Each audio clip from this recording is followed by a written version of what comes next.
130여 년 동안 한 가족이 5대째 가업을 이어오고 있는 세계적인 위스키 브랜드가 있습니다. 바로 전 세계 200개국에서 가장 사랑받고 있는 싱글 몰트 위스키 글렌피딕입니다. 그런데 한 증류소에서 생산된 원액만으로 만든 위스키를 뜻하는 싱글 몰트 위스키는 사실 1960년대 초까지만 하더라도 아무도 알아주지 않았다고 합니다. 과연 글렌피딕은 어떻게 싱글 몰트 위스키로 세계적인 기업이 될 수 있었을까? 이번 브랜드 백과사전에서는 글렌피딕에 대해 알아보겠습니다.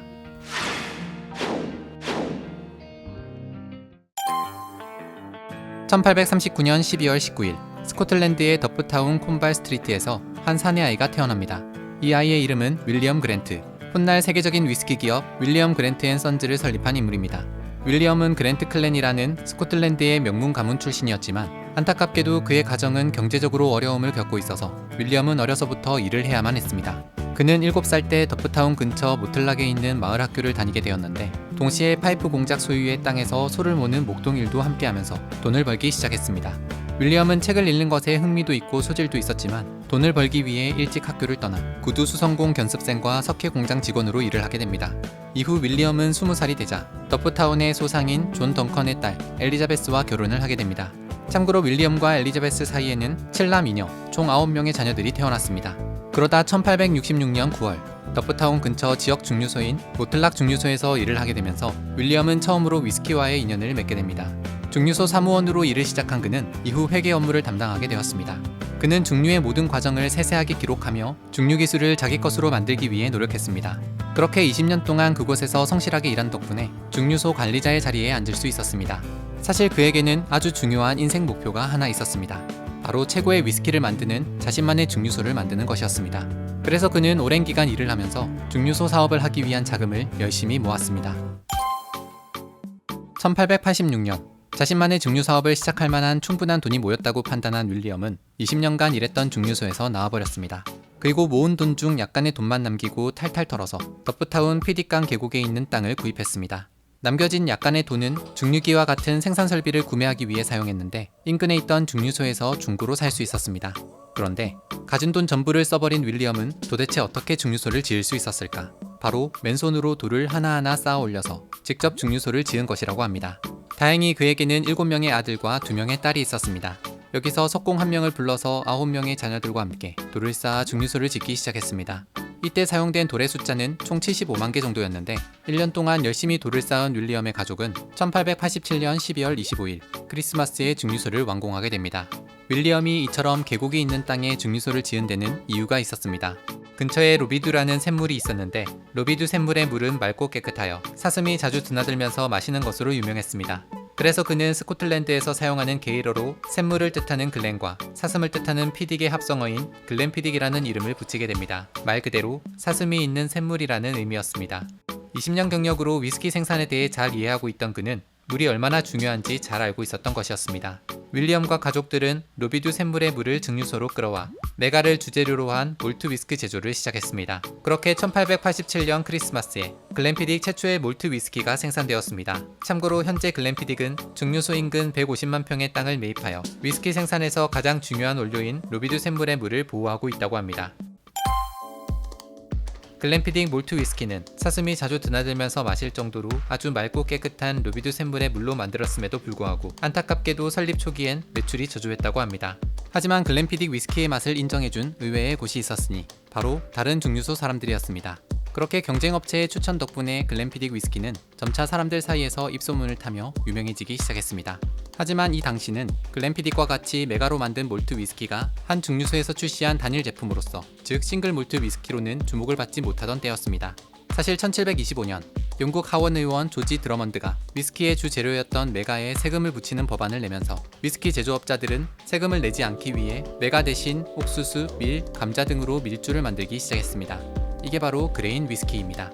이후 100년 가까이의 시간이 흐른 1823년 주세법이 개정되며 다시 싱글 몰트 위스키가 생산되었습니다. 싱글 몰트 위스키는 맛과 향이 풍부하지만 비싸고 그레인 위스키는 맛과 향은 조금 아쉬워도 가격이 저렴하다는 장점이 있었습니다. 그리고 싱글 몰트 위스키와 그레인 위스키의 장점만을 살리기 위해 이 둘을 섞어 만든 블렌디드 위스키라는 것이 등장하게 된 것입니다. 싱글 몰트 위스키의 풍부한 맛과 향을 어느 정도 가지면서 가격 경쟁력도 있었던 덕분에 블렌디드 위스키는 큰 인기를 끌며 위스키 산업의 메인 자리를 차지하게 됩니다. 윌리엄 역시 당시 아주 잘 나가던 블렌디드 위스키 업체 패티슨 위스키에 글렌피딕 싱글몰트 위스키를 원재료로 납품하며 싱글몰트 위스키 단일 판매보다 훨씬 많은 비중으로 매출을 올리고 있었습니다. 그렇게 1892년 윌리엄은 사업이 어느 정도 성장하자 글렌피딕 인근에 두 번째 증류소인 발베니 증류소를 지었습니다. 그러던 1898년 패티슨 위스키가 여러 가지 문제로 인해 파산을 하게 됩니다. 패티슨 위스키는 글렌피딕 최대 고객이었기 때문에 매출에 큰 타격이 있을 수밖에 없었습니다. 그런데 윌리엄은 이런 위기의 상황 속에서 기회를 엿보게 됩니다. 싱글몰트 위스키를 생산하는 단순한 증류소를 넘어 직접 블렌딩부터 유통, 판매 사업으로의 확장을 결정한 것입니다. 그렇게 1898년부터 윌리엄은 글렌피딕과 발베니에서 생산한 위스키를 블렌딩하기 시작했습니다. 이것이 바로 그랜트스 스탠드 패스트입니다. 이후 1903년 윌리엄은 이 모든 사업을 관리하는 윌리엄 그랜트 앤 선즈라는 유한회사를 설립하게 됩니다. 그리고 아들과 사위를 투입하여 위스키 수출을 적극적으로 진행했습니다. 덕분에 1914년까지 30개국의 유통망을 구축할 수 있었다고 합니다. 한편 윌리엄은 1900년부터 뇌졸중에 시달리기 시작하여 1907년에 와서는 시력을 잃어버리고 말았습니다. 그럼에도 불구하고 자신의 딸이 눈이 되어준 덕분에 계속 회장으로 지내다가 1923년 1월 5일 윌리엄은 87세의 나이로 세상을 떠나게 되었습니다. 그리고 그의 손자 그랜트 고든이 윌리엄 그랜트 앤 선즈의 2대 회장으로 취임하게 됩니다. 그런데 이 시기는 미국에서 시행 중이던 금주법이 절정에 달해서 많은 증류소들이 폐업을 하던 때였다고 합니다. 이런 상황에서도 2대 회장이 된 그랜트 고든은 오히려 위스키 생산량을 늘리는 전략을 내놓게 됩니다. 비록 금주령으로 인해 미국으로 수출할 수는 없었지만 다른 해외 거래처들이 있었기에 버틸 수 있었습니다. 그리고 1933년 미국에서 금주법이 폐지되었을 땐 글렌피딕은 스코틀랜드에 남아있는 단 6개의 증류소 중 한 곳으로 손꼽히게 되었습니다. 곧 고급 숙성 위스키에 대한 수요가 증가했고 급변하는 상황 속에서 글렌피딕은 효과적으로 대응할 수 있었다고 합니다. 1957년 윌리엄 그랜트의 증손자 찰스 고든이 윌리엄 그랜트 앤 선즈의 3대 회장으로 취임하게 됩니다. 고든은 위스키 생산의 가장 기초가 되는 부분을 재단장하기 시작했습니다. 먼저 증류기 장인들을 증류소에 적극 배치했는데 이들은 독특한 모양과 다른 증류소에 비해 작은 크기를 자랑하는 글렌피딕 구리 증류기를 제작하고 관리하는 역할을 했습니다. 이는 현재까지도 이어오고 있는데 윌리엄이 처음 위스키를 만들 때 쓰던 증류기 모양과 크기를 그대로 유지하기 위해서라고 합니다. 또한 고든은 고품질의 위스키를 생산하기 위해서 위스키를 숙성하는 전용 나무통인 캐스크의 중요성을 늘 강조했습니다. 그리고는 1959년 캐스크를 자체 생산할 수 있는 제작시설 쿠퍼리지를 만들었습니다. 현재까지도 글렌피딕은 전 세계에서 전용통 제작장을 보유한 몇 안 되는 증류소 중 하나라고 합니다. 1961년에는 글렌피딕에서 생산되는 위스키를 담을 새로운 병을 개발하게 됩니다. 유명 그래픽 디자이너였던 한스 슐레거가 디자인을 맡았는데 위스키 3대 핵심 재료인 물, 공기, 메가에서 영감을 얻어서 삼각형 형태로 위스키 병을 만든 것입니다. 이 병은 오늘날까지도 사용될 만큼 글렌피딕의 상징이 되었습니다. 한편 윌리엄의 증손자 중에는 샌디 그랜트 고든이란 인물이 있었습니다. 그는 1950년대부터 경영에 참여하기 시작했는데 글렌피딕 위스키에 대한 남다른 자부심을 가지고 있었습니다. 앞서 설명한 바와 같이 위스키 시장은 대부분 블렌디드 위스키가 장악하고 있었기 때문에 블렌디드 위스키만이 해외로 수출되고 있었습니다. 글렌피딕 싱글몰트 위스키는 스코틀랜드 안에서만 유통되었던 겁니다. 샌디는 글렌피딕 싱글몰트 위스키를 제대로 알린다면 분명 경쟁력이 있을 것이라고 판단했습니다. 그렇게 1963년 그는 홍보 예산으로 1만 파운드, 우리 돈으로 1,600만 원을 들여 글렌피딕 스트레이트 몰트란 이름의 싱글몰트 위스키를 미국 뉴욕 시장에 소개하게 됩니다. 그런데 이게 초대박이 난 겁니다. 글렌피딕 스트레이트 몰트의 맛과 향에 반한 사람들로 인해 싱글몰트 위스키가 다시 역주행하게 된 순간이었습니다. 블렌디드 위스키가 대세이던 위스키 시장에서 싱글몰트 위스키로서 큰 사랑을 받고 있는 글렌피딕 위스키. 그런데 글렌피딕 위스키 뒤에 붙어있는 12년, 15년, 18년, 21년 등 이 숫자가 의미하는 것은 무엇이고 어떤 차이가 있는 것일까? 글렌피딕 싱글몰트 위스키는 스코틀랜드 하이랜드에서 생산되는 보리로 만들어지는데 위스키를 숙성시키는 나무통, 캐스크가 어떤 나무로 만들어졌는지 그리고 얼마 동안 숙성되는지에 따라 맛과 풍미가 달라진다고 합니다.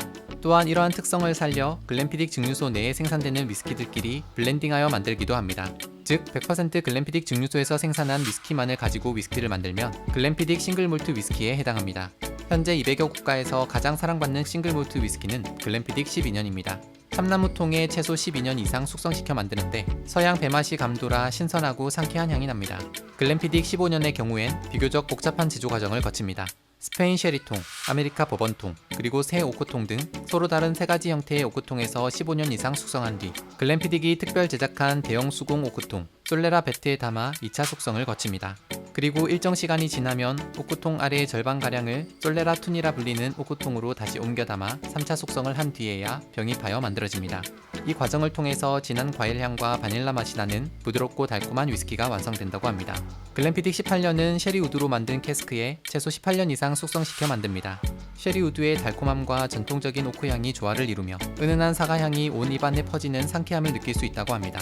오크통에서 21년 숙성한 원액을 디켄팅하여 몰트 마스터가 직접 선택한 카리브의 럼 캐스크에서 2차 숙성을 하면 글렌피딕 21년 그랑 레제르바가 됩니다.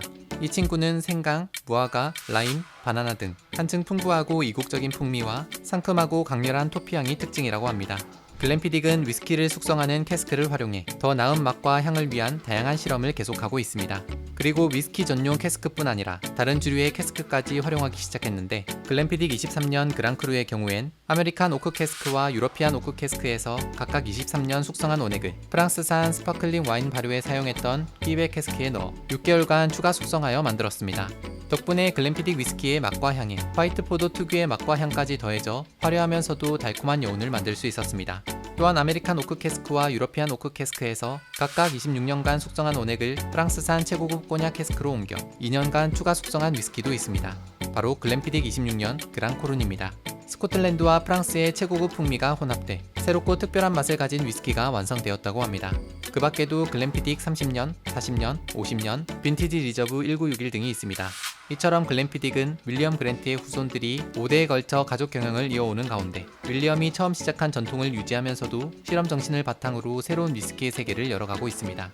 그리고 현재 전 세계 200개국에서 가장 사랑받는 싱글 몰트 위스키로 자리 잡고 있습니다. 이상 글렌피딕에 대해 알아봤습니다.